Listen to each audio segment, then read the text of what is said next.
Hello, my name's Andy Shaw. I'm Head of Biology here at Sheffield High School, and I'd just like to talk to you about what we do here in the Biology Department, who we are and why we're so successful. In the Biology Department here we have 5 members of staff, all who are biology specialists. We all teach across all year groups, and then we all teach A-level biology, and we share our teaching groups between us. So there's myself, Miss Crowther, Miss Booth, Miss Grafton and Miss Dean, and we also have our wonderful technician Andrea, who's the best technician in the world, who is just absolutely fantastic at offering us so much support and provision for all of our students. Just makes our job so much easier because she's just so fantastic. We have been teaching the current specification for A-level since 2015, so this is our 6th time through that, and we're consistently one of the most popular subjects in the school. Last year we had 50 students who did biology through to year 13, and this year we've got a smaller cohort of 24, but we're still one of the most popular subjects, and that happens year after year after year.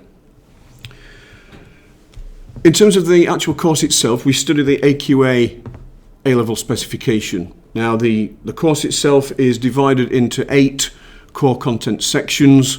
There are 4 of them in year 12 and then another 4 in year 13. So the year 12 content starts with the basic topics of biological molecules. We have a topic on cells. We talk about substance exchange with the environment, so gas exchange, those sorts of topics. And then we talk about genetic variation and relationships with other organisms in year 12. Those 4 topics will be split between 2 members of staff teaching each class in the year group. We then, in year 13, teach 4 more core topics, which are energy transfers in and between organisms, so that would be the likes of respiration, photosynthesis, organisms responding to changes in their external and internal environments, so homeostasis topics. We talk about genetics and populations, evolution and ecosystems in topic 7, and then we have the control of gene expression and gene modification in topic 8. So this is building on the topics that we teach in year 12, making it slightly more difficult in terms of the topic content in year 13.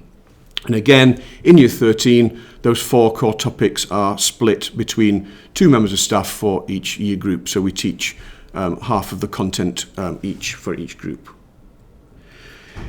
In terms of assessment, because the A-level AQA course is a linear course, the exams which count towards the final grades are all taken at the end of year 13. And there are 3 papers that our students sit, each of 2 hours duration. Paper 1 is 2 hours and 91 marks in total, and that includes topics 1 to 4 from year 12, and it also includes the practical skills that we teach in the year 12, which I'll talk about in a moment. Paper 2 is also 2 hours, and it's also 91 marks, and that assesses topics 5 to 8, so these are the topics that we teach in year 13, and that also includes assessing the relevant practical skills that we teach in year 13. Paper 3 is what we call the synoptic paper. And again, this is 2 hours. This is only out of 78 marks. And that assesses all 8 topics across years 12 and years 13, including the relevant practical skills again. But also, paper 3 includes a 25-mark synoptic essay. It's the only time in A-level biology where the students are required to write an essay, and it's 25 marks of pure recall out of the 78 marks for the paper 3. So that's how the assessment works. We do also, of course, have our own internal assessments. We do tests on a regular basis to check progress of students, and we have an end-of-year exam at the end of year 12 and mock exams in year 13. So we do assess all the way through. I mentioned about practical work. There is another part to the course which is called the practical endorsement, and this will be certificated separately to the actual A-level in terms of the exams. So on a candidate certificate, they will have a grade for their A-level biology from their exam papers, and then they will also have a pass or fail for the practical endorsement. But in fact, no one gets fail here, everyone will pass. We will make sure of it. No one has ever failed the practical endorsement because we give our students the maximum opportunity to pass it. Now, the practical endorsement is an internally assessed set of practical activities that are specified by the exam board, and there are 12 of these activities that we have to undertake. We do 7 of them in year 12, and the 7th one is actually year 13 practical, but we do it at the end of year 12 because we have the time to do it, and we do it on our biology field course. And then we do 5 more of these practicals in year 13. These practicals assess a wide range of competency skills, and they're all assessed internally by the staff. We don't have to send anything off to the exam board. If a student hasn't passed a particular skill, we give them the opportunity to do it again as many times as is necessary to pass. And practical work forms a major part of A-level anyway, so we do lots of other practical activities apart from these 12 required ones which are formally assessed. So that's the practical endorsement. So everyone will pass the practical endorsement. On my presentation here, I have an example of a couple of our students from 2 years ago doing some of their practical work. So this is an enzyme practical collecting oxygen gas in a gas syringe. And so this is just an example of some of the practical work that we actually do. So why study biology at Sheffield High School? So we asked some of our students, some of our sixth form students, excellent teachers was one of their replies. Teachers are always willing to help. We learn a variety of topics, and practical work makes it really interesting, and there's also lots of clinics and support. So that's what some of our students said about us, and we're very proud to be a very successful department in that respect, and do offer our students maximum amount of support possible. This is a list of our destinations from this year. So you can see that we have a large number of students who've gone on to study medicine. 9 students out of the 50 this year have gone to study medicine. 4 have gone to study veterinary medicine or biovet science. 5 biomedical science. 3 biology-related subjects at university, biology, zoology. And then several others, including pharmacology, psychology, 1 dentistry this year, sometimes have more. We're very successful in getting our students into their chosen degree courses, many of which are biology related. Our exam results are absolutely outstanding. Now, obviously this year we don't have the exam results as we would normally have because of cancellation of exams, but since we've been teaching this course at A-level, almost 20% of our students every year have achieved the A-star grade, and that is a remarkable achievement because the A-star is not easy to obtain.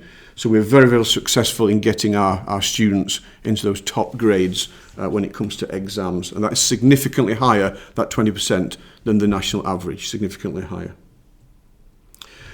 As part of the Year 12 course, we also go on a residential field course at the end of Year 12 after the internal exams, and we would normally go to Mammal Field Studies Centre up in North Yorkshire, and we have a 2-night, 3-day residential course there where the students are taught all of the techniques and the theory involved in populations and ecosystems for topic 7, and that's actually a Year 13 topic, but we cover it at the end of Year 12 because we have the time to do that. And you can see in my presentation there's an example of some of our students doing some quadrat work, looking at distribution of plants on a grassland outside the field centre.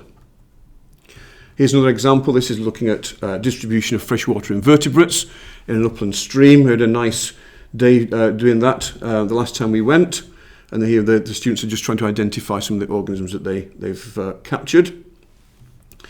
This is looking at ecological succession on an upland slope.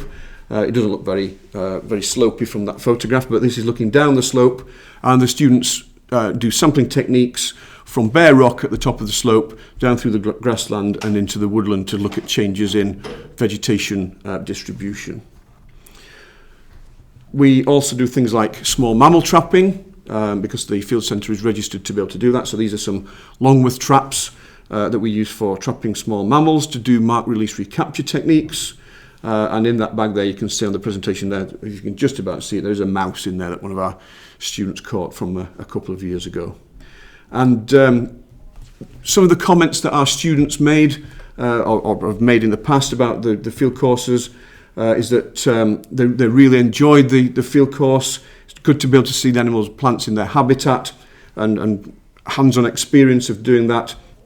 And the tutors are very, very informative, and the resources are also very good. So they get a lot out of the field work as part of the course. And whilst we like to think that we get good weather, as you can see here, we don't always get good weather. It's not always guaranteed. And this was one of the first times we went up to Mammal, and we had horizontal rain for 3 days. But we did it anyway, and the students enjoyed it. And yeah, we had a good time. So that's basically what we do in biology here at Sheffield High School. And if anyone has any questions about anything that I've just talked about, if you've got any other questions that you'd like to ask about the A-level course here, please do feel free to either drop into school or send me an email, and I will get back to you as soon as I can. Thank you very much for listening.